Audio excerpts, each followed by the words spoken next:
Hello guys, বর্তমান সময়ে যে ডাক্তারের সিন্ডিকেট এবং চিকিৎসার যে অবস্থা চলতেছে, এই কয়েকদিন আগেও আমার এক ভাই আমার সাথে শেয়ার করতেছে ডাক্তার দেখে আসছে। তো আমি ভাবলাম কি যে আপনাদের সাথেও সেই বিষয়টা শেয়ার করি, তার নিজ মুখ থেকেই শুনেন যে ডাক্তারের কি অবস্থা, ডাক্তার কিভাবে মানুষদের চিকিৎসা করতেছে, ডাক্তার কিভাবে তারা সবাই মিলে ফার্মেসির সাথে মিলে তারা বিভিন্ন টেস্টের মাধ্যমে তারা সব কিছু মিলিয়ে তারা কিভাবে সিনক্রিয়েট করতেছে, সেটা আমি ভাইয়ের কাছ থেকে শুনতে চাই। কি বলবো ভাই, দুঃখের কথা। 2 দিন আগেও আমি আমার একজন রিলেটিভ রুগীকে নিয়ে গিয়েছিলাম ডাক্তারদের দ্বারে। ওইখানে সিরিয়াল দিয়ে বসতে বসতে ভাই জীবন শেষ। আর আমার একটাই কষ্ট, এরা কিসের ডাক্তার? এরা কিসের ডাক্তার? এদের কাছে মানুষ কিসের জন্য যায়? ওরা বাইরে থেকে এমবিবিএস ডিগ্রি অর্জন করে আসে, আবার পাশে লেখা থাকে এমবিবিএস বিশেষজ্ঞ। ওরা কিসের বিশেষজ্ঞ? হ্যাঁ, কিসের বিশেষজ্ঞ ওরা?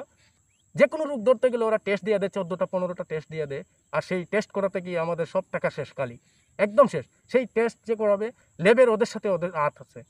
ওরা ওইখান থেকেও কমিশন খায়, ওরা ওষুধ কোম্পানি থেকেও কমিশন খায়, সব জায়গা থেকে ওরা কমিশন খায়। ওদের রুমে এসি লাগাইয়ে দেয় ওষুধ কোম্পানি, যদি ওদের ওষুধ না লেখে। ওরা, আমরা একজন রুগী ওই বের হলে প্রেজেন্টিভ যারা চাকরি করে তারা একদম ছবি তোলার জন্য পাগল, পাগল। এখন আমি মধ্যখানে আরেকটা প্রশ্ন করি যে ঠিক আছে, তারা অনেকগুলো টেস্ট ধরায় দেয়, তাদের কাছে কে গরিব কে ধনী তারা তো সেটা দেখার বিষয় না।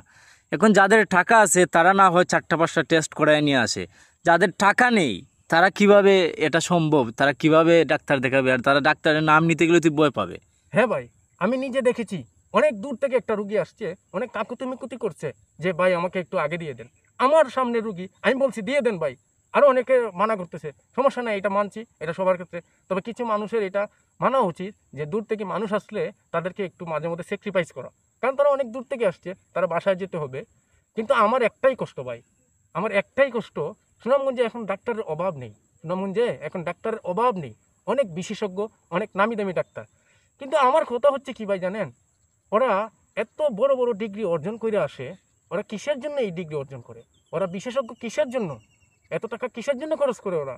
ওরা যদি একটা রোগীর রোগ নাই ধরতে পারে, যদি মেশিন দিয়ে রোগ ধরা লাগে, প্রত্যেকটা রোগ মেশিন দিয়ে ধরা লাগে, তাহলে ওরা কিসের ডাক্তার? একটা রোগ তো ওরা ধরবে, ওরা নিজের জ্ঞানে ধরবে?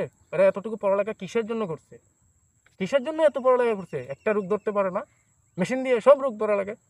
গেলি টেস্ট 4-5টা দিয়ে দেয়, ওষুধ দিয়ে দেয়, এই 5,000 10,000 টাকার ওষুধ দিয়ে দেয়। মানুষ কিনতে পারবে কি না সেটা কোনো ইয়ে নেই, ওরা দিয়ে দেয় ওষুধ লিখে। ফার্মেসিতে গেলে ওইখানেও সিন্ডিকেট, ওইটা তাদের ফার্মেসি, বলবে ভাই এইখান থেকে নেওয়া লাগবে ওষুধ। সব জায়গায় সিন্ডিকেট। আমার কাছে মনে হয় যে বাংলাদেশে 100-র মধ্যে 90% ডাক্তার খারাপ, 90% ডাক্তার খারাপ। ধন্যবাদ। আমরা